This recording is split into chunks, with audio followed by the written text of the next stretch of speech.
Amén, que Dios les bendiga muchísimo. Otra vez aquí desde nuestra iglesia en casa. La iglesia no se detiene. Vamos a tener este tiempo para ver la palabra del Señor. Acuérdate que estamos ahora observando o oyendo a través del libro de Juan. Y acompáñame en Juan capítulo 10. Vamos a ir al versículo 10, que yo sé que ya te lo sabes de memoria, pero vamos a leerlo hasta el 15. ¿Listo? Juan capítulo 10. Versículo 10. El ladrón no viene sino para hurtar y matar y destruir. Yo he venido para que tengan vida y para que la tengan en abundancia. Yo soy el buen pastor. El buen pastor da su vida por las ovejas. Mas el asalariado, el que no es el pastor, de quien no son propias las ovejas, ve venir al lobo y deja las ovejas y huye, y el lobo arrebata las ovejas y las dispersa. Así que el asalariado huye porque es asalariado y no le importan las ovejas. Versículo 14, yo soy el buen pastor y conozco mis ovejas y las mías me conocen. Así como el Padre me conoce y yo lo conozco al Padre y pongo mi vida por las ovejas. Acompáñame ahora al versículo 27, dice, mis ovejas oyen mi voz y yo las conozco y me siguen, y yo les doy vida eterna y no perecerán jamás, ni nadie las arrebatará de mi mano. Acompáñame a orar al Señor y a colocar esta palabra en las manos de Dios. Señor, te doy gracias por esta palabra. Te pido que tú seas hablándonos hoy y te pido que nos enseñes y que tu Espíritu Santo nos dirija, nos hable, nos dé vida en abundancia. Señor, háblame. Si quieres decirle allá en tu casa, Señor, háblame, lléname de vida, dame vida en abundancia, lléname de ti, Señor Jesús. Dame tu fuerza, dame tu poder. Bendíceme con tu palabra. Abre mis ojos para que yo entienda tus verdades. Quita toda venda de mi mente y de mis ojos. Abre mi entendimiento, Señor Jesús, y háblame y transfórmame con tu poder. Te doy gracias, Señor. Amén. Bien, aquí vemos nosotros en Juan al Señor Jesús presentándose como el buen pastor. El pastor es la figura heroica de Israel. Dios siempre se ha revelado al pueblo de Israel como un pastor. De hecho, tú seguramente te sabes el Salmo 23 y Él es el buen pastor que nada nos va a faltar si estamos con Él. Así que en Israel la figura del pastor era la figura heroica, porque Israel era un pueblo pastoril. Aunque también era agricultor, la mayoría o muchos de sus habitantes tenían como tarea ser pastores. Tenían rebaños de ovejas, cabras, chivos y toda clase de animales que tú ves, por ejemplo, en el caso de Abraham, que también tenía camellos, tenía vacas, tenía burros, tenía de todo. Bueno, ellos eran, digamos, un pueblo de pastores.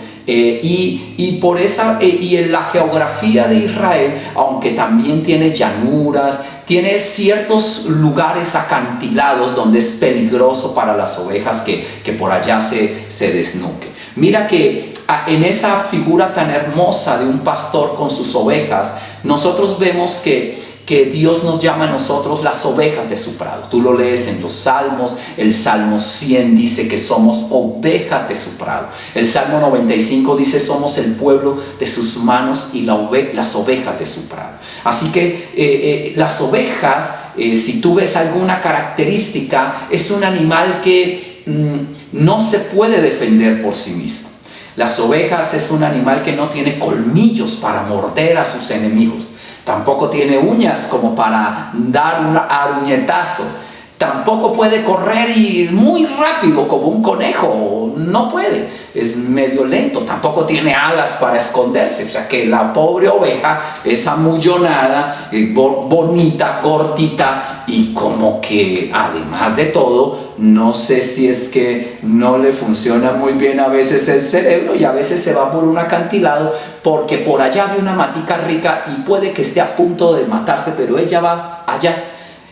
Es decir, las ovejas parece ser que son uno de los pocos animales que no sobreviven solos, necesitan un pastor.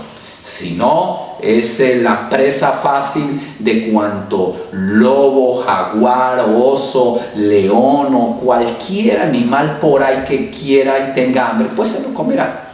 Así que Dios es nuestro pastor. Y acá vemos nosotros cómo se presenta el Señor Jesús. Él se presenta como el buen pastor y viene a darnos vida. Dice la Biblia allí que el Señor Jesús viene a darnos vida y vida en abundancia. Él es el buen pastor. Versículo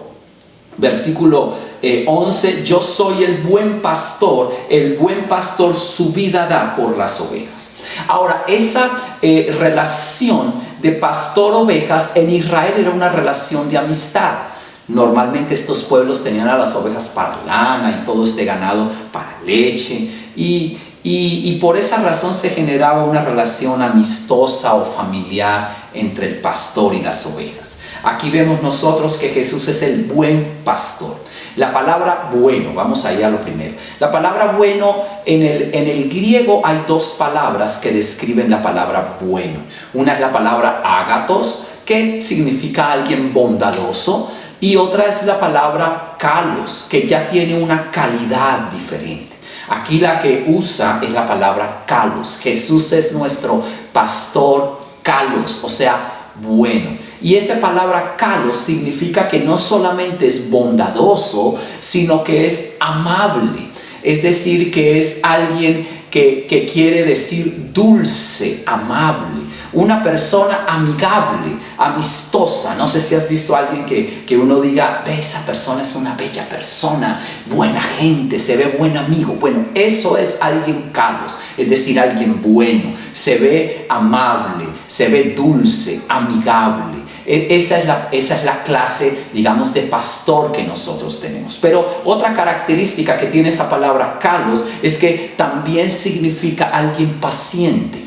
No solamente amable, bondadoso, sino que también es paciente. Paciente con los errores del otro, paciente con las debilidades de esa persona y también paciente con sus ofensas. Es alguien como que le da otra oportunidad a uno y sigue allí acompañando.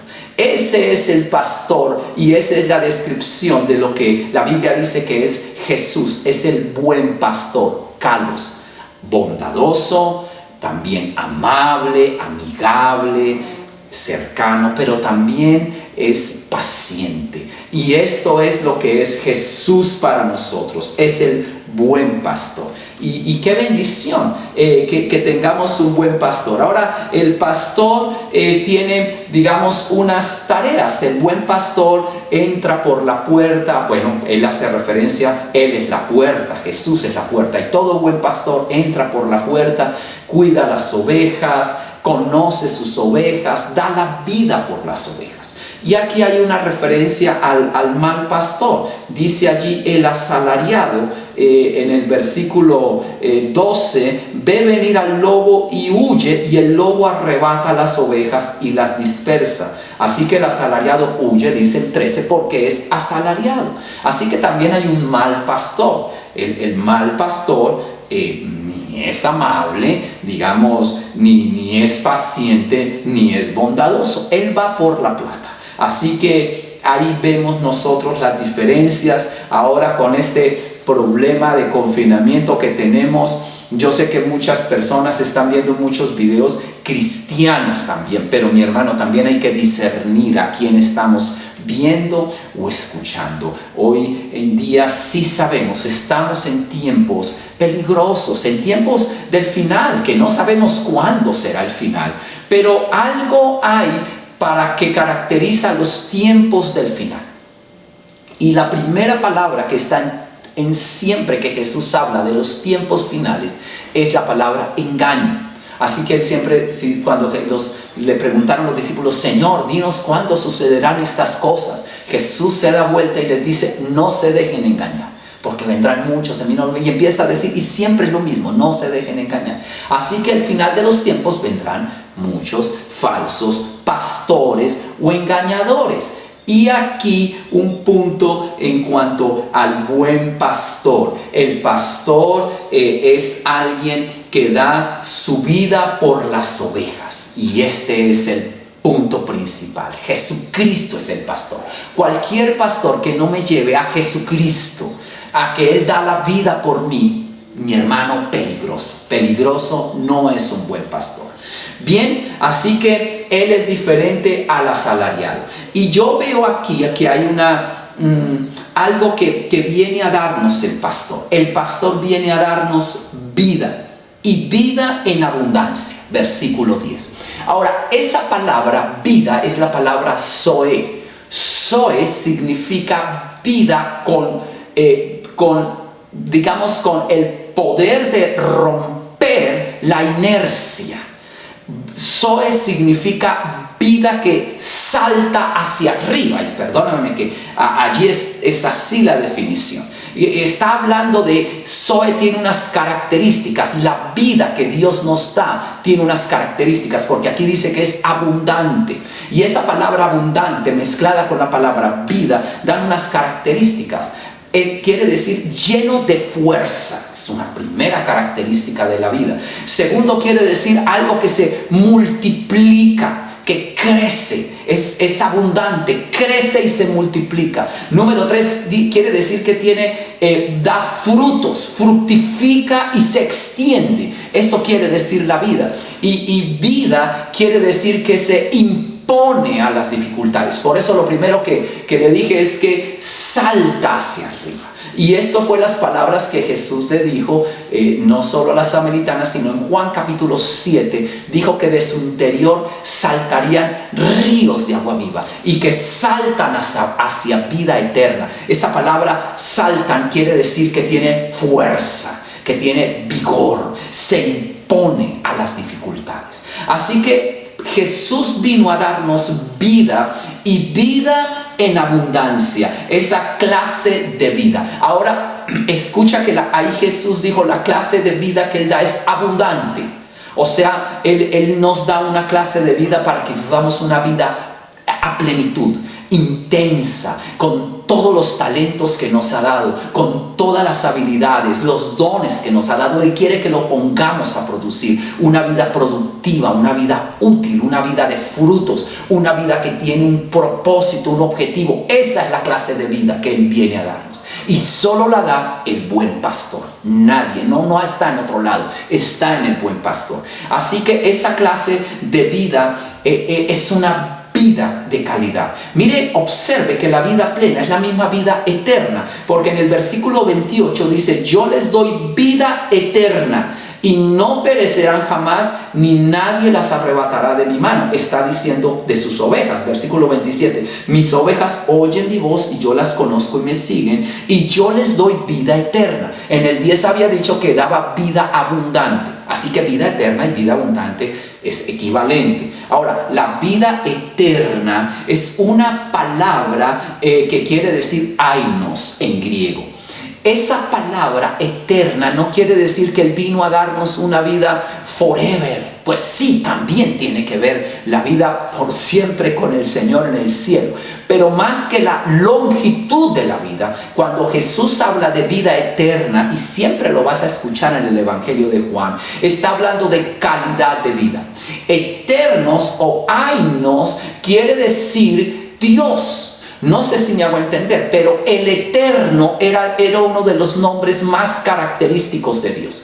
Mucha gente en la época de Jesús no llamaba a Dios Dios, simplemente le decía el eterno. Ellos no querían pronunciar el nombre de Dios, así que le decían normalmente esta palabra, ainos. Ahora Jesús está diciendo que la vida que tenemos es una vida ainos. Quiere decir, es una vida que tiene que ver con Dios. Es una vida llena de Dios, es una vida llena de la presencia, la plenitud y la majestad de Dios. Esa es la calidad de vida que Dios nos está ofreciendo. Él es la fuente de la vida, Él es el eterno.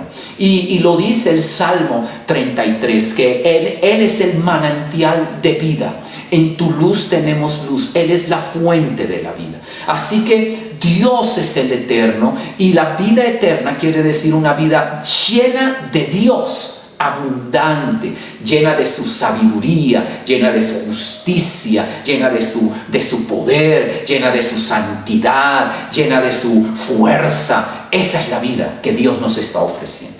Ahora, como ves aquí en esta enseñanza que da el Señor Jesús, esa vida abundante solo se encuentra en Jesucristo. Solo se encuentra en el buen pastor. Él es amable, Él es bondadoso, quiere lo mejor para nosotros, y Él es paciente. Él es nuestro buen pastor. Entiende nuestras debilidades y entiende aún nuestras ofensas y problemas. Y Él nos acompaña como un buen pastor que va por sus ovejas. Acuérdate que yo comencé diciendo que las ovejas no son muy inteligentes, no se destacan. Por eso normalmente las ovejas van por allá al desnucadero y son a veces rebeldosas. Pero el buen pastor con amabilidad siempre va detrás de ellas y las regresa al redil. Ese es el buen pastor, el que está dispuesto a dejar las 99. Y dice allí esa parábola tan hermosa, que va por los montes buscando esa oveja y no va a devolverse hasta que la encuentre. Ese es el Señor. Es paciente, es amable y también bondadoso. Y solamente la vida abundante está en Él. Así que hay algo aquí que me llama la atención. ¿Cómo hago o qué me distingue? ¿Qué distingue una persona si es oveja del Señor? Y yo veo una palabra que es muy característica y central en esta enseñanza. La palabra en el versículo 27. Mis ovejas oyen mi voz y yo las conozco y me siguen. Ahora mira aquí en el versículo 14. Yo soy el buen pastor y conozco mis ovejas y las mías me conocen. Así como el Padre me conoce, yo conozco al Padre y pongo mi vida por las ovejas. Mira la palabra central. Me conoce. Mis ovejas me conocen y yo las conozco a ellas. Así que si yo soy una oveja del Señor, hay algo primordial que se va a notar. Es que el Señor me conoce y yo conozco a mi pastor. Eso es lo característico siempre, si yo soy una oveja del Señor. Acuérdate que Jesús enseñó que muchos se van a presentar al final de los tiempos. Señor, que tú estuviste en nuestras calles predicando, estuviste con nosotros, en tu nombre hiciste milagros. Yo no los conozco. Y el punto acá es eso, conocer. El Señor me conoce y yo le conozco. Ahora, ¿cómo hace uno para conocer al Señor? Ahí es donde me llamaba la atención algunos falsos pastores. Llevan a conocer de pronto intelectualmente ciertas verdades. La Biblia llama a eso un falso conocimiento o una falsa ciencia. Y hay que tener cuidado de esa falsa ciencia y es lo que la Biblia enseña. A veces Primera de Timoteo 6:20 dice: cuidado con esos que están diciendo que saben mucho y los llevan es más bien a un conocimiento intelectual. No, hay que tener cuidado. Lo que Dios quiere es llevarnos a Jesús, a conocer a Jesús. Y conocer a Jesús, más que conocerlo intelectualmente, es tener una relación estrecha con Él. Simplemente yo lo que pienso es que si yo conozco al Señor, eso es como los niveles de amistad que tiene una persona con otra. No sé, yo puedo solamente tener un nivel de amistad, uno que es el nivel primario, que es como cuando uno le presentan a alguien. Entonces uno pues tiene derecho a preguntar: hola, ¿cómo te llamas? Yo me llamo Danilo, ¿y qué más? ¿Y dónde vives? Y algo así, y qué bueno, y estás casado. Esas cosas primarias, pues eso es un conocimiento elemental. Pero yo no creo que en la primera me vaya a preguntar: y bueno, ¿y tú cuánto ganas? Uy, pero ¿qué es este? Pero ¿cómo? O sea, ya son cosas que van a un nivel de amistad más profundo, en donde yo llegaré a un nivel de amistad número 3 o 4, en donde yo ya prácticamente con ese hermano que hemos convivido y pasado las duras y las maduras, ya soy transparente, conoce mi vida. O sea que conocer a alguien, en síntesis, es conocer el corazón de esa persona. Y eso es lo que Dios quiere, que yo conozca el corazón de mi Señor. Yo estaba pensando cómo el Señor dice que Él conoce sus ovejas. Y yo quiero que cuando yo esté con Él, diga, sí, yo te conozco, Danilo, claro, mi amigo. Yo recuerdo que mi papá siempre me decía, tienes que hacerte amigo de la casa de Dios. Siempre me llamaba, yo estaba en la universidad y tiene que hacerse amigo de la casa de Dios. Estás orando, estás buscando a Dios, tienes que ser íntimo. Y acuérdate que la Biblia dice que a los íntimos Él les da a conocer su pacto. Y la Biblia en el Salmo 25, que le da a conocer su pacto, quiere decir que les va a llenar de las bendiciones del pacto. Gozará él de bienestar, su descendencia heredará la tierra. Es a los íntimos que Dios da a conocer su pacto de bendición. Así que, ¿quiénes son sus amigos íntimos? ¿Quiénes son los que le conocen? Mi hermano, yo cuando, digamos, estaba también medio joven, yo caminaba y oraba. Cuando yo oraba, caminaba. O sea, caminaba porque pues no me sentaba, digamos. Tampoco estaba de pie quieto o acostado en la cama orando. No, pues yo vi a mis pastores que caminaban. Entonces yo caminaba. En la casa caminaba y caminaba. Y yo recuerdo que alguna vez leí la historia de Noé y allí en Noé, en Génesis uno lee capítulo 6 que Noé caminó con el Señor, que era un hombre justo y Noé caminaba con Dios. Y ahí mismo tú lees atrasito la historia de Enoc y dice la Biblia que Enoc también caminó con Dios. Yo decía, Enoc caminó con Dios. Tú lo puedes encontrar en Génesis 5, 24 y el de Noé, Génesis 6, 9. Y dice que Enoc caminó con Dios y Dios se lo llevó a vivir con él. Y yo decía, Señor, o sea, que yo estoy conmigo porque yo camino contigo, yo camino. Y en cierta forma sí era verdad. O sea, yo ya en ese entonces estaba seguro de tener una relación con Dios. Yo ya tenía esa caminata con Dios. Así que, pues para mí caminar con Dios era mis tiempos a solas. Y yo creo que es así. Aunque no quiere decir que solamente camine con Dios cuando esté orando o caminando. No, hoy en día ya no camino. Ahora me arrodillo. Pero esos tiempos a solas son tiempos de intimidad. Es muy diferente. Sí, por ejemplo, yo ahorita estoy predicando y eso está bien. Estamos hablando de Dios y eso es muy, muy cristiano. Pero esto no me está a mí dando una intimidad con mi Dios. Yo, Danilo, necesito mis tiempos a solas con mi Señor. Necesito escuchar su voz. Necesito leer su palabra, tomar nota y decir, pero ¿qué dice acá, Señor? No entiendo. ¿Y qué fue acá? También había leído algo aquí. Sí, ahora sí, ya entendí algo más. Anoto. Esos tiempos, después me arrodillo, oro. A veces lloro, me preocupo. Él conoce mis debilidades. Y yo creo que es eso. Pensando yo, ¿qué es que Jesús me conozca? Yo creo, en últimas, que Jesús conoce mis secretos, mis debilidades, mi dolor y mis lágrimas. Es decir, Jesús me conoce. Mis lágrimas están en su redoma, dice los Salmos. Yo a Él le he llorado. Él sabe lo que me ha dolido y lo que me duele. Y ese es Dios. Y ese es ser una oveja del Señor. Yo sé que estamos en tiempos difíciles y que tus lágrimas estén allá. Y eso es conocer a nuestro Dios.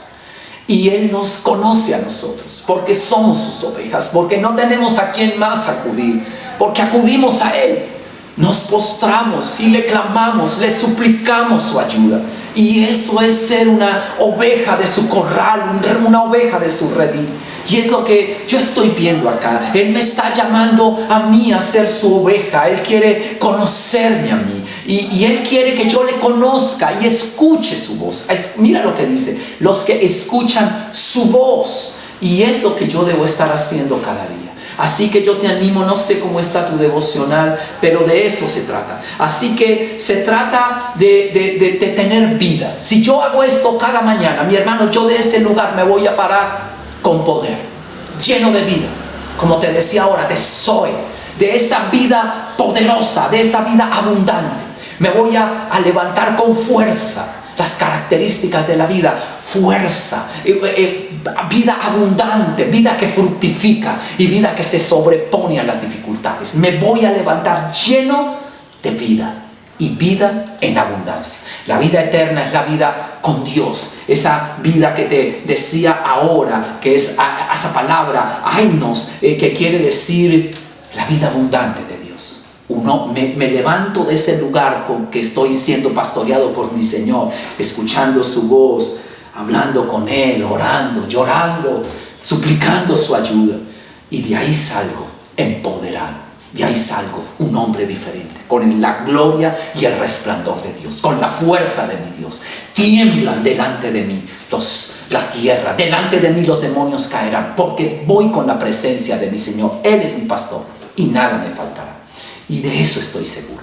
Así que tener la vida abundante es tener tiempos con Dios. Es la vida eterna. Y gloria a Dios por la vida eterna de estar en el cielo. La vamos a vivir. Pero la vida eterna es la vida con Dios. La plenitud de su presencia, de ser productivos, de tener santidad, justicia, de ser una persona de honor, una persona dulce, amable, compasiva, como el buen pastor. Ahora, mi hermano, yo veo que una persona que recibe esto pasa de ser oveja ahora a ser una persona llena de vida. Y llena de vida es que empieza a dar vida a otros, porque la vida siempre se multiplica. Así que yo veo en este pasaje que Jesús está esperando que nosotros nos convirtamos en pastores. De oveja a pastor. No sé si me hago entender. Lo que Dios quiere es que yo sea su oveja todos los días, pero que yo también, con la fuerza que Dios me da, yo vaya a pastorear a otros y sea ese buen pastor para otras personas. De oveja a pastor. Esto quiere decir que yo me vuelva una persona responsable. Una persona responsable es una persona que cuida de otros, que da alimento, una persona que está pendiente de otros. Ese es un buen pastor, una persona que está dispuesta a dar la vida por otros. Y de eso se trata la vida, hablando de la vida y de las etapas de la vida. Digamos las etapas de la vida. Lo que Dios quiere es que yo vaya asumiendo mi responsabilidad. Estaba escuchando la oración que hacían los muchachos en la época de Jesús, cuando se presentaban al templo a los 12, 13 años de edad. Y ellos hacían una oración muy bella. La oración que ellos proclamaban ante Dios era más que una oración, era una declaración. Hoy declaro delante de mi Dios que asumo la responsabilidad de estudiar la palabra de Dios, de buscar a mi Dios, de ser un hombre ahora adulto y de asumir mis tareas de hombre. Oh, increíble.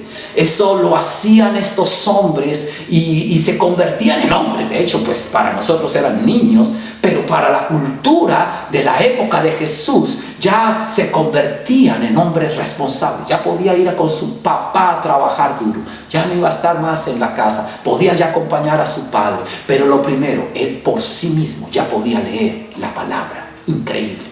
Era responsable. Así que de oveja a pastor quiere decir que Dios está esperando que mis tiempos con Dios me empodere para convertirme en un pastor responsable. Y esa es la palabra. De la medida que yo conozca a mi Señor y mi Señor me conoce, me voy a convertir en ese pastor responsable. Y esto es lo que hace una persona responsable, se convierte en pastor. Mira lo que es la diferencia, hablando de lo que es el cambio de niño a grande.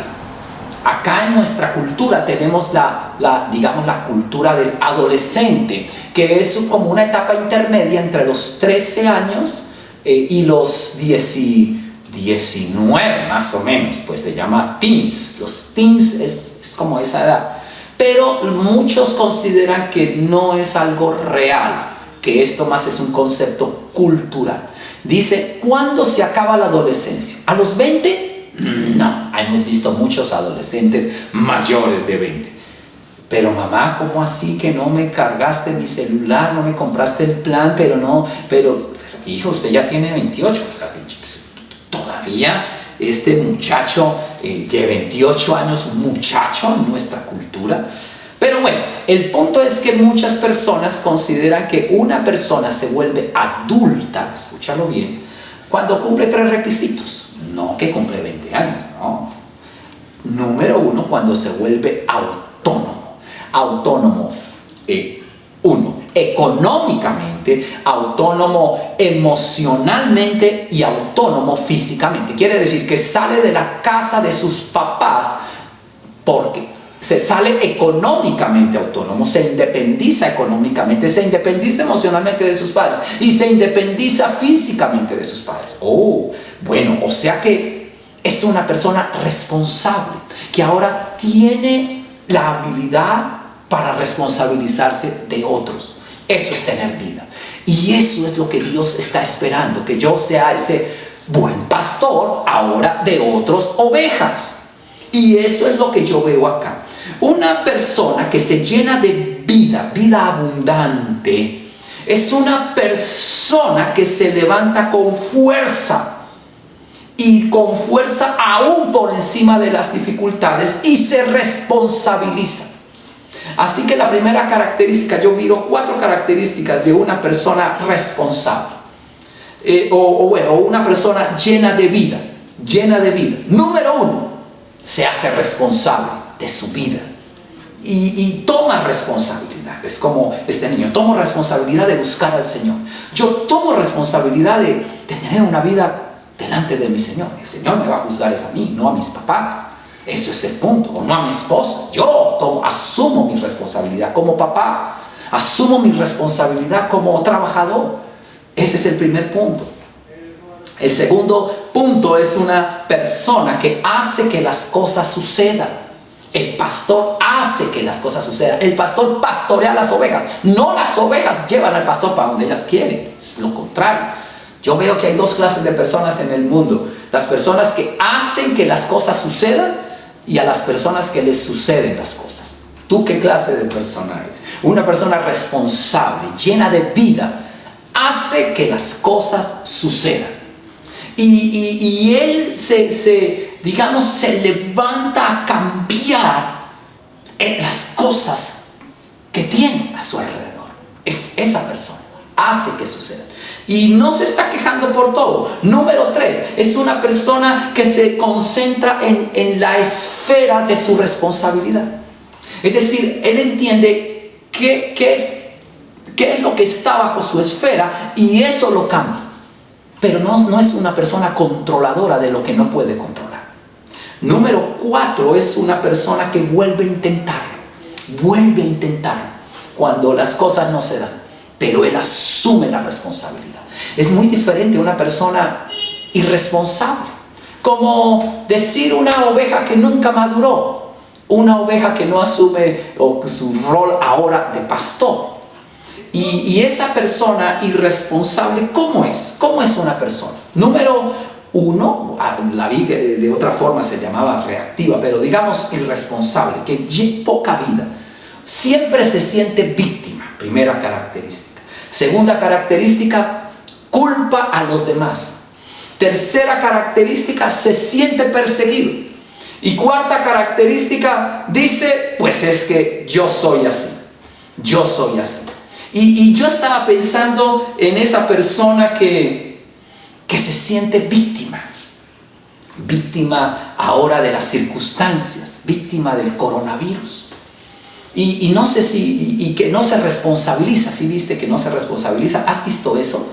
Yo recuerdo digamos, en los deportes, siempre buscando un culpable, ¿no? No, la culpa del árbitro.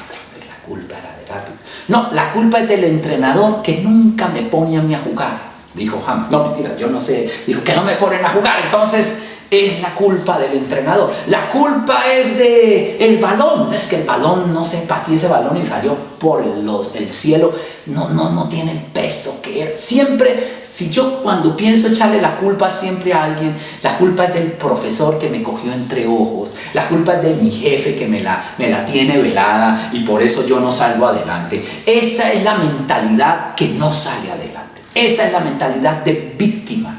Esa es la mentalidad de la persona que no tiene vida y no se sobrepone a las dificultades. Mi hermano, ahora yo veo que tenemos un gran desafío, un gran reto con esto de la pandemia del coronavirus. Bueno, ¿vas a tener mentalidad de víctima? Mentalidad de víctima era como una joven que contaba, había nacido en un hogar muy pobre, de raza negra en Estados Unidos. Ella contaba en esa época mucha, de pronto, segregación, ningún profesional en su casa, la mamá siempre quejándose, no tuvo un papá al lado de ella, la mayoría de sus primos lo mismo, todos en la pobreza, y ella quería salir de ese ambiente tóxico para ella y quería salir adelante y finalmente logró un trabajo siendo muy joven y logró medio independizarse y dijo: yo sí voy a sacar una carrera, yo sí lo puedo hacer. Mi mamá siempre se queja, le echa la culpa a los ricos, a los blancos opresivos, a este país, al gobierno, pero yo voy a salir adelante. Y esa niña se esforzó, sacó adelante su carrera, se volvió una gran profesional, se casó, tiene un hogar estable y una niña de Dios que sale adelante. Yo digo, bueno, eso es lo que Dios quiere, porque otra cosa es que yo me esté quejando. Cuando yo me quejo me vuelvo víctima, y una víctima no tiene vida, no tiene poder, no tiene fuerza para sobreponerse. Otra palabra que distingue a una persona que tiene esa mentalidad, no sé, inmadurezca, es la mentalidad de: es que yo soy así. Y esa es la otra, una persona que no tiene vida, que es como un muerto viviente. Es que yo soy así nací.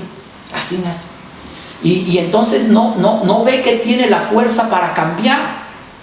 Y es cierto que la mayoría de nuestras familias, hogares, han sido hogares disfuncionales. Piensa tú en el caso de: es que mi abuelo fue un alcohólico y mujeriego degenerado, y mi abuela no vivió con él mucho tiempo, y así mi mamá le tocó vivir sin un papá, y así pasó con mi papá, y así pasa ahora con los tíos, y bueno, yo también estoy sin hogar, estoy en la mala, yo no creo que vaya a salir de esto. Esa es una persona que no tiene vida, pero también es una persona irresponsable, no se responsabiliza para cambiar su destino. Y el único punto es que solo tengo vida en Cristo. Mi primera responsabilidad es buscar a mi Dios para llenarme de vida y cambiar mi destino. Él me cambia el destino, Él me da fuerza, vigor, poder para sobreponerme a las dificultades. Vida que salta para la gloria de Dios, que se reproduce, que tiene frutos, que es abundante, que se extiende. Vida que tiene fuerza. Pero cuando no, me veo víctima, entonces yo no puedo cambiar. Yo nací así. Le decía la mamá al muchacho: arregla su pieza, no, siempre desordenado. No, es que yo nací así, yo soy desordenado forever. Y esa mentalidad de víctima la veo en muchas personas. No sé si tú la tienes, espero que no. Pero uno se ve así: no, que yo nací brutico para las matemáticas. Entonces se cierra uno a la banda y ahí se queda. Y no es verdad. Lastimosamente, esos son como mentiras, ataduras que vienen como del diablo. No, es que así, yo soy hijo de ti, entonces yo también nací así medio brutico, porque mi papá nunca estudió, pues yo tampoco. O sea, no, mi hermano, podemos cambiar nuestro destino. De eso se trata, cambiar nuestra vida. Yo estaba hablando con una joven que me llamó mucho la atención, una joven muy bella del grupo de jóvenes, y yo la conocí desde muy chiquita, y hablando con ella, pues yo recuerdo orar conocer a sus papás, y ella tenía un temperamento difícil, peleaba, malgeniosa, pero de pequeña, gritaba, hacía pataletas, de todo, bueno, en fin, pero increíblemente esta es la niña más dulce ahora. Entonces yo hablando después con ella, decía, ¿qué cambio tan hermoso que has tenido? ¿Cómo fue que lo hiciste? Creo que tú tenías un genio como yo tengo un temperamento medio explosivo y fui víctima de mí mismo. Y yo pude cambiar diciéndole, Dios, ayúdame, porque yo no puedo. Sí. Y ella me dijo, bueno, sí es cierto. Lo que pasa es que empecé, mira lo que me dijo, increíble, yo tomé apuntes. Empecé a hacer mi devocional. Oh, qué bien, voy a tomar. Y cuando empecé a hacer mi devocional me di cuenta que yo estaba hiriendo a muchas personas con mi mal genio y mis pataletas. Y Dios me ayudó y me dio paz, me dio como, no sé, ella empezó a decir, yo creo que Dios empezó a limpiarme por dentro, me dio como seguridad. Y bueno, yo le dije, no, pero el cambio es increíble, eres una chica hermosísima, amable, suave, servicial. Y yo dije, no, me ganó a mí, gracias a Dios, porque pues yo lo logré después de viejo, pedirle a Dios, Señor, ayúdame con mi mal genio. Pero hay veces que podemos decir, no, yo nací de mal genio, yo nací así, cansón, y pues tendrá que aguantarme así mi mujer, mal geniado y gritón. No, por favor, sálvenos de este gorila. Y esto es lo que Dios está esperando. Gorila, toma responsabilidad de ti mismo. Tú puedes cambiar, pero no lo vas a hacer con tus fuerzas. Necesitas ir a la fuente de vida. Necesitas ir al pastor. Necesitas ser humilde y llenarte de vida. Y Dios te va a cambiar para que tú a su vez puedas cambiar a otros. Eso es tomar responsabilidad de tu vida. Y no es echarle la culpa al otro. No es que el otro es el que me saca de mal genio. Es que mi mujer siempre me saca de casillas. Siempre me saca. Ella me conoce los puntos débiles y siempre es a chuzarme ahí. Hermano, nadie te saca de mal genio a ti. Tú eres responsable de tu genio. Tú verás si te pones bravo o no. Dios te dio esa libertad. Las personas podrán decirlo a nosotros lo que quieran, pero yo soy dueño de mi temperamento. Hasta el día de hoy, yo espero no haberle dado, y Dios no quiere que yo le dé el control remoto de mis emociones a otra persona. Si tú tienes el poder para ponerme bravo o triste cuando tú quieras, manéjame, tienes el control remoto de mi vida.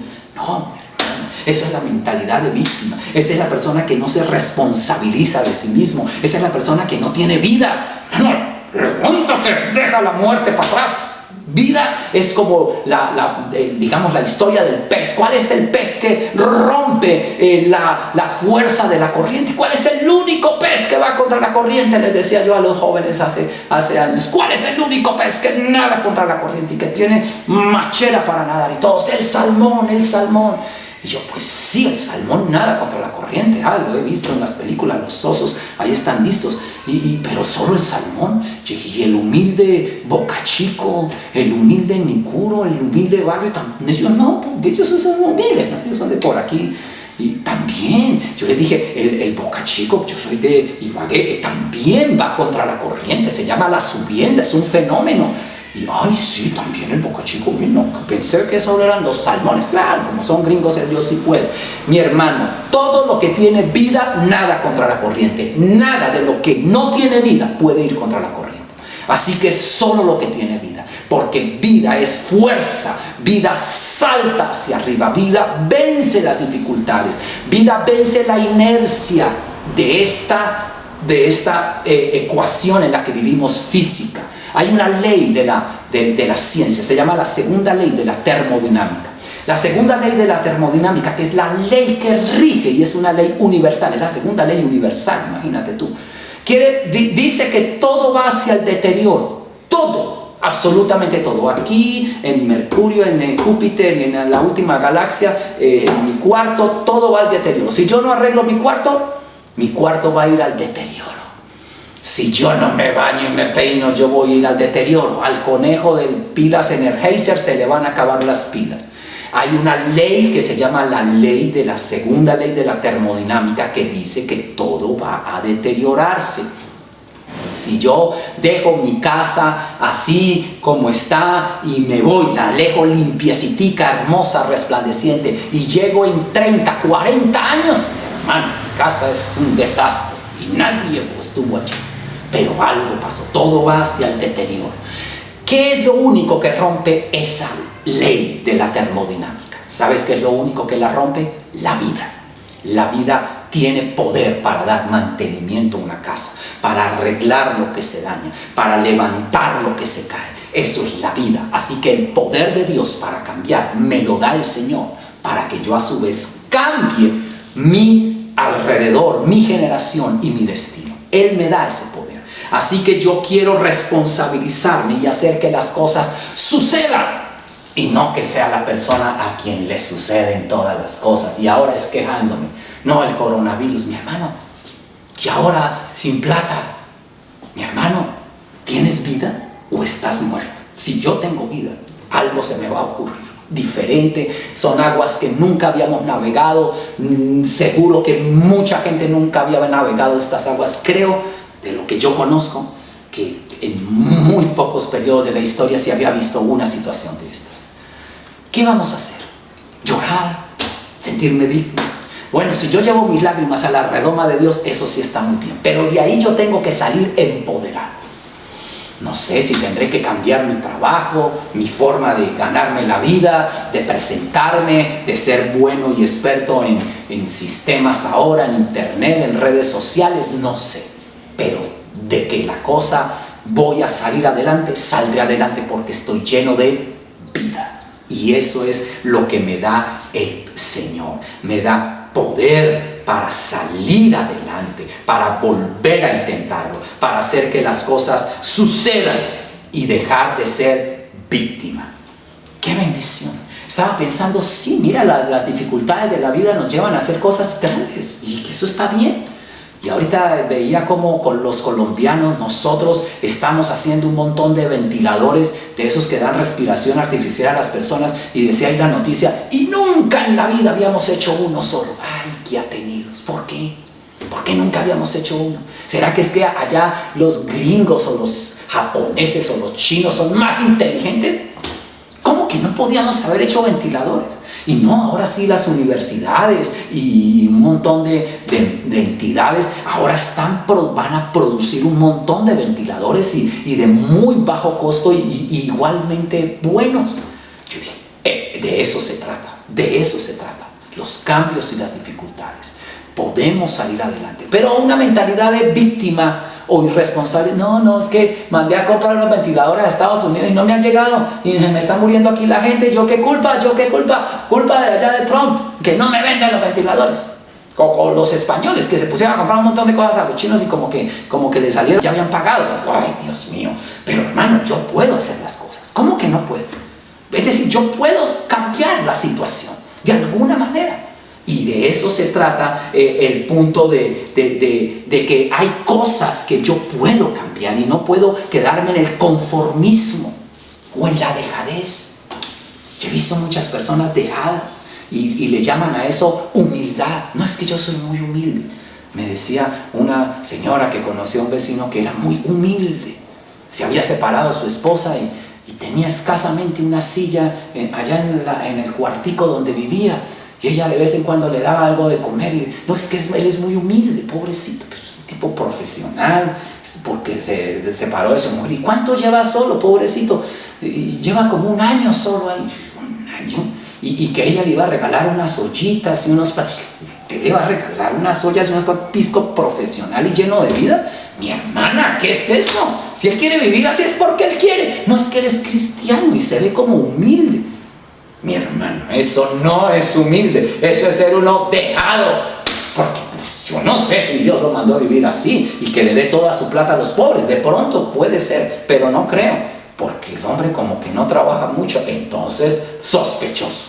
Así que, mi hermano, Dios me llamó a tener vida para cambiar lo imposible, para cambiar las cosas que son difíciles. Estamos enfrentándonos a aguas que nadie había navegado. Tú y yo las enfrentaremos. Que todos los pronósticos dicen que las nubarrones y las tormentas van a venir, que digan lo que digan. Para eso aquí hay alguien que tiene vida, porque tengo una relación con mi buen pastor y él es mi pastor y él me va a enseñar, me va a ayudar, me va a empoderar. Muy diferente es que yo me enfrente a esa tormenta sin el poder de Dios. Si me enfrento sin el poder de Dios, al hueco iré, mi hermano. porque estos son fenómenos más allá de nuestras fuerzas y de a veces nuestra capacidad hasta mental.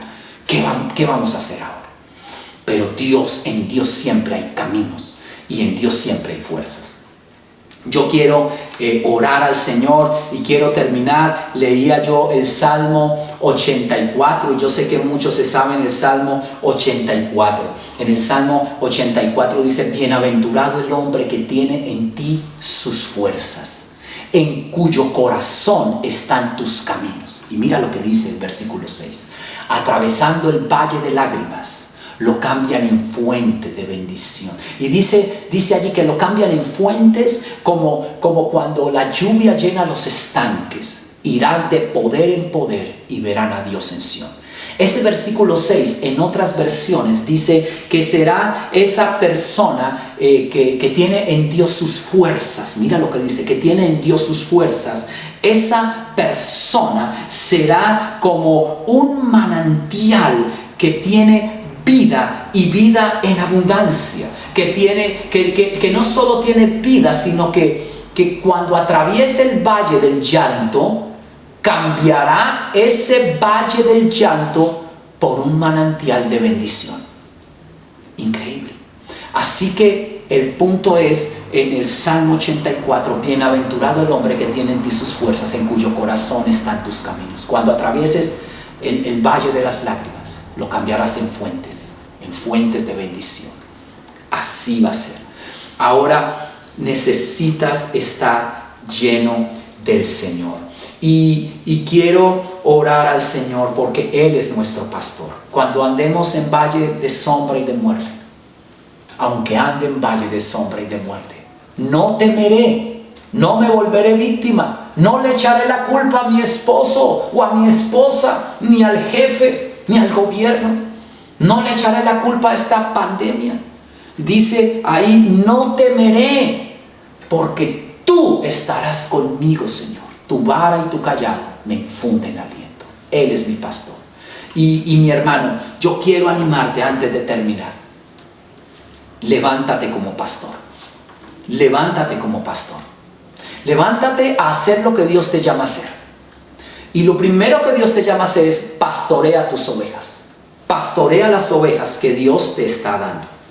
Y ahí es donde yo veo lo que está ahí mismo en Juan capítulo 21, el Señor Jesús le pregunta a Pedro, o le dice a Pedro más bien, 21:15, el Señor le dice: Simón, hijo de Jonás, ¿me amas? Y el Señor le dice, él dice: sí, Señor. Y él le dice: apacienta mis corderos. Si ves de oveja a pastor. La pregunta 3 veces para Pedro es: apaciéntalos, pero ¿dónde están tus corderos? Yo te voy a decir, mis ovejas, en primer lugar, están en mi casa. Yo tengo 3 hijas. Yo soy responsable de ellas. Mi tarea, llenarme de Dios, caminar con el Señor, escuchar la voz de mi pastor y tener vida para darle en primer lugar a mi casa. Ellas son mi primer lugar de responsabilidad. Yo hace unos domingos atrás hablaba de que Dios me colocaba Malaquías para este tiempo. Malaquías, que es el último libro del Antiguo Testamento. Y ahí, en el último capítulo de Malaquías y en el último versículo de Malaquías 4, dice: Él hará volver el corazón de los padres hacia los hijos y el corazón de los hijos hacia los padres, no sea que venga yo e hiera la tierra con maldición. En los últimos tiempos, porque ahí está hablando de los últimos tiempos. Si tú ves el contexto, Él hará volver el corazón. Nos encerró por alguna razón. Y lo que yo veo aquí muy claro, Dios nos encerró en este confinamiento, ni querido por ti ni por mí, para que volver el corazón de los papás a los hijos y de los hijos a los padres. De mí está aprovechado. Es que mi hijo nació rebelde y es rebelde sin causa y se va a quedar rebelde. No, mi hermano. Yo te decía hace unos domingos atrás: quítale ese rótulo. Tú tienes el poder para dar vida a él. Si tú tienes vida, le podrás transmitir vida. Ahora, mi tarea es que mi casa se convierta en iglesia. Ese es el desafío que tengo yo ahora como pastor de una iglesia. Ya nuestra iglesia física no está. Ahora está la iglesia del Señor, pero ahora nos estamos convirtiendo en algo diferente. Y yo te animo a que nos convirtamos en iglesias en casa. Dios nos llevó a eso, a convertir a nuestra casa en una iglesia. Y así era la iglesia de tiempos primitivos, del libro de los Hechos. La iglesia del Señor siempre fue una iglesia en casas. Así que, mi hermano, que tu casa sea un santuario de Dios. Y tú eres el pastor. Y de verdad que yo puedo decir algo muy atrevido. Si eres creyente y eres oveja del Señor, te nombro pastor. Eres un pastor. Dios te dará recompensa de pastor, que dice es la corona de gloria que Dios dará a los pastores. Y Dios te la va a dar a ti. Declaro que tú eres un pastor. Pastorea tus ovejas.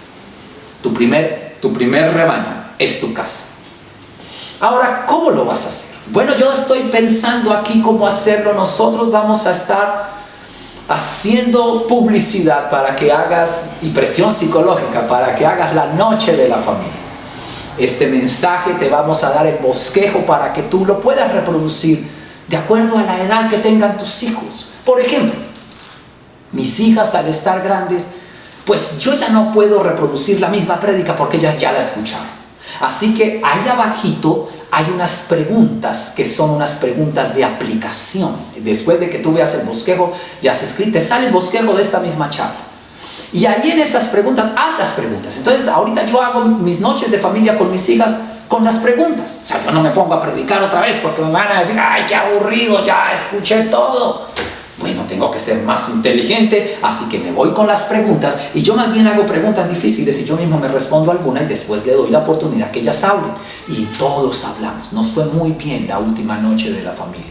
Ahora, en la noche de la familia hacemos 4 cosas. Siempre te estamos animando hace muchos años. Dice ahí, jugamos algo, juega algo. Jugar es rico, abrazarnos, reírnos, ser chistosos, ser proactivos. Es que a mis hijos no les gusta. Bueno, yo puedo ser proactivo, algo que sí, se trata de ser proactivo y no se trata de que las cosas sucedan. Yo hago que las cosas sucedan. Número 2, como algo rico. En la época de mis hijas, cuando estaban pequeñas, normalmente siempre ya les gustaban los duraznos enlatados al almíbar. Bueno, duraznos no eran tan caros, pues comprábamos duraznos o a veces helado o una hamburguesa, en fin, pues hoy en día ya mis hijas son grandes, ¿sí? Entonces esas últimas veces estamos haciendo algo como más elegante y bueno, ya podemos hacer una comida más elaborada, entre todos la podemos hacer. No sé cómo hacer la noche de la familia, pero come algo rico. Después de comer, comparte la palabra. Así como te estoy diciendo, depende de la edad de tus hijos. Yo ahora hago preguntas de acuerdo al mismo tema de la prédica del domingo. O sea, tocamos ese tema, lo recordamos y vamos a las preguntas para que todos podamos hablar. Y hacemos más bien un diálogo sobre la predicación. Y es chévere porque yo les hago preguntas, así que ellas hablen y todos hablamos. Yo también participo, mi esposa. Y al final bendecimos, o sea, recibimos la bendición de Dios. Mi hermano, te doy esa autoridad para bendecir a tus hijos. Dios te la ha dado, Dios te la ha dado. Yo te estoy bendiciendo lo que Dios te ha dado. Bendícelos, retira sobre ellos mentiras, quítaselas. Y tú no eres tal persona, díselo así. Tú eres una persona empoderada, llena de fuerza, responsable. Tú eres una persona que vas a hacer que las cosas sucedan. Díselo a sus hijos. Ahora tú dirás, pero yo no soy casado, no tengo hijos. Bueno, entonces declaro que tú eres pastor de las personas donde vives. No importa que no tengas hijos. Eres luz para los que no tienen luz. Y Dios está en ti, si de verdad tú eres oveja del Señor. Ahora, levántate e ilumina. Es tu responsabilidad. No te escondas debajo de la cama. La Biblia dice, levántate y resplandece. Que otros vean la luz que hay en ti. De alguna manera, muy proactiva. Invéntate algo de decir, mira, yo escuché esta prédica, quiero compartir algo, hay unas cosas chéveres, o te comparto este video y después hablamos. ¿Y cómo puedes tú ser luz? No sé. Dios te va a dar las ideas, pero tú eres luz en ese lugar. Pueda que seas el único cristiano. Dice, aquí mi abuela no es cristiana, ni mi mamá, pero tú tienes la luz. Bendícelos de alguna manera. Haz que las cosas sucedan. Te vamos a regalar cada prédica para que la repliques. Mi hermano, si Dios nos mandó a encerrarnos, es para que la iglesia crezca. Y va a empezar con nuestros hogares. Pero ahora no solamente es la iglesia que estaba en Cofrén, ahora somos no sé cuántos hogares que ahí tenemos iglesia. Así que la iglesia se reprodujo. Yo creo que podemos ser ya 300 hogares iglesia. De ser una somos 300. Y yo sé que vamos a llegar a 1000. ¿Cuánto se va a iluminar esta ciudad? Porque van a haber personas que van a llevar la palabra de Dios en los hogares, en las casas. Mi hermano, nos lo puso Dios, a las buenas o a las malas. Tenemos que llevar esta palabra y esta luz. Y ahora un poquito más a las malas. Así que te animo a que lo hagas. Te animo a que tengas estos tiempos. Te animo a que seas un pastor. Yo quiero orar por ti, la bendición que el Señor le dio a José. Y José dice que José era una rama fructífera, pero que el muro la quiso detener y que los arqueros la asaetearon y la buscaron matar. A José le fue muy difícil en la Biblia, pero la Biblia dice, pero yo te bendigo y declaro que Dios hace poderoso, mira cómo dice la Biblia allí, hace poderoso tu arco, hace fuertes tus manos. El Dios omnipotente, Él te bendecirá. El Dios, la roca, el pastor de Israel, así lo dice. Él te acompañará y te ayudará con bendiciones de arriba del cielo, con bendiciones de la tierra de abundancia, con bendiciones de los pechos maternos. Dios te bendecirá. Y las bendiciones que el Señor te va a dar serán más grandes que las que te dieron tus padres. Así que yo quiero bendecir tu vida también con esta oración. Tú la puedes encontrar allí en Génesis, al final de Génesis, en el capítulo 49, versículo 23 en adelante. El Señor es un pastor. El Salmo 80 es una oración. Yo quiero orar con el Salmo 80. Y el Salmo 80 dice, oh pastor de Israel, oh pastor de Israel, tú que pastoreas como a ovejas a José, escúchanos, Señor. Tú que estás entre los querubines, resplandece, Dios mío. Y dice allí, despierta tu poder delante de Efraín, de Manasés, delante de Benjamín. Despierta tu poder y sálvanos, Señor. Y si quieres decirle tú al Señor como un clamor, oh Señor Dios de los ejércitos celestiales, restáuranos, Señor. Haz resplandecer tu rostro sobre nosotros y seremos salvos. Le puedes decir al Señor, dile conmigo allí. Oh Señor Dios de los ejércitos celestiales, restáurame. Haz resplandecer tu rostro sobre mí y yo seré salvo. Dile al Señor, Señor, haz resplandecer tu rostro sobre mí y yo seré salvo. Señor, levántame. Señor, bendíceme. Señor, pastoréame. Me comprometo, Señor, a ser pastoreado por ti y a tomar y asumir responsabilidad. Señor Jesús, si quieres decirle al Señor, me coloco en tus manos. En tu redoma estarán mis lágrimas. Tú me vas a conocer. Conocerás mi dolor y mi angustia, mi alegría, mis gozos. Pero tú serás mi primero, Señor. Voy a estar en tu presencia, caminaré contigo y tú conocerás a esta oveja, Señor. Yo soy oveja de tu redil. Yo escucho tu voz. Decido oír tu voz cada mañana. Decido escucharte y sentarme en tu regazo. Señor, te necesito. Pastoréame ahora, Señor. Necesito tu ayuda. Ayúdame a pasar este valle. Si es un valle de lágrimas, conviértelo en fuente de bendición. Como cuando la lluvia llena los estanques, hazme ir de poder en poder, de bendición en bendición. Señor, ayúdame. Bendíceme, Señor. No sé cómo hacerlo. Te entrego mi confusión. Te entrego, Señor Jesús, toda mi angustia. Y te pido que me muestres lo que debo hacer, Señor. ilumíname y levántame, Señor. Dame la bendición de José. Gracias por este ayuno de 72 horas. Yo proclamo la bendición que tú le prometiste a Joel. Bendición de abundancia, bendición de victoria, bendición de alegría, bendición tuya, mi Dios, que provee. Yo sé que tú lo vas a hacer. Y ahora yo te quiero decir a ti, yo te bendigo a ti. Te bendigo con la bendición que el Señor le dio a José.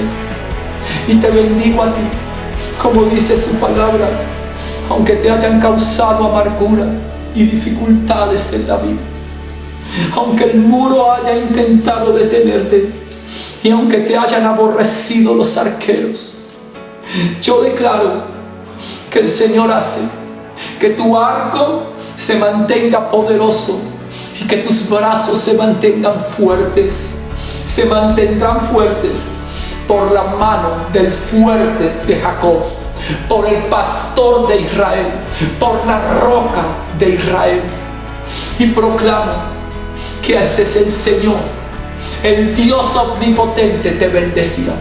El Dios omnipotente es el que te ayudará. Él te ayudará y Él te bendecirá con bendiciones del cielo, de arriba, de lo alto, con bendiciones de la abundancia de la tierra. El Señor bendice tu vida como bendijo a José y lo levantó en medio de la angustia y de la zozobra. Dios lo colocó en alto, lo hizo sentar con los príncipes, Dios lo ungió, y yo declaro unción sobre ti y te bendigo. Levantarás vuelo y cruzarás este valle. Con la mano de Dios lo cruzarás. No saldrás igual de este valle. Saldrá de allí un hombre fuerte y vigoroso, un hombre con el brazo fuerte, con poder de Dios en su arco para hacer cosas impresionantes. Bendigo tu vida con esas bendiciones, bendiciones del Señor.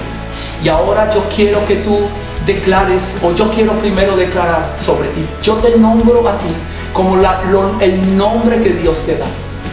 Dios te ha nombrado pastor y declaro que eres pastor. Pastorea tus ovejas, cambia el destino de gentes, bendice a otros. Dios te da el poder. Escúchame, Dios te da el poder para cambiar el destino de otras personas. Dios te da vida y vida en abundancia. Bendecirás y ayudarás a otros. Pastorearás y cuidarás. Te doy ese poder y te bendigo en el nombre de Jesús. Te habilito para que salga vida de tus labios y de tus manos. Tus manos son benditas, creativas. Crearás cosas nuevas. Bendigo tu vida. Y ahora, si quieres declararlo, Señor Jesús, declara: Señor Jesús, yo recibo vida. Declara: recibo vida, recibo tu poder y declaro que tú me haces un pastor. Soy luz para este mundo y llevaré tu luz a las naciones. Ahora, si tú no te has convertido al Señor, lo primero que tienes que hacer es decirle al Señor: Señor, perdona mis pecados, perdóname por andar en caminos que no eran los tuyos. En este día, declárale al Señor, declárale allí: te entrego mi existencia, mi destino y mi vida. Señor Jesucristo, te pido que me perdones, te pido que me laves con tu sangre, te pido que te lleves mi maldad y te pido que me des tu absolución. Colócame tu nombre, hazme una oveja tuya. Señor Jesús, decido obedecerte de ahora en adelante y ser tu discípulo, ser tu oveja. Cada día caminaré contigo en el nombre de Jesús. Ahora, si lo hiciste, te bendigo también como pastor. Darás vida a otros, darás vida en el nombre de Jesús. Señor, yo te doy gracias y yo proclamo, Señor, tu presencia en nuestra iglesia, que se multiplicará de una manera que no lo habíamos imaginado, en muchos hogares, convirtiéndose hogares en casa. Y declaro que tu casa se convierte en una iglesia. Declaro un santuario en tu casa. Declaro la presencia de Dios en tu hogar. en el nombre de Jesús. Gracias, Señor. ¿Puedes decirlo y terminamos así? Señor, mi casa es bendita. ¿Lo puedes decir? Señor, mi casa te pertenece a ti y es santa. Gracias, Señor Jesús. Amén y amén. Que Dios te bendiga.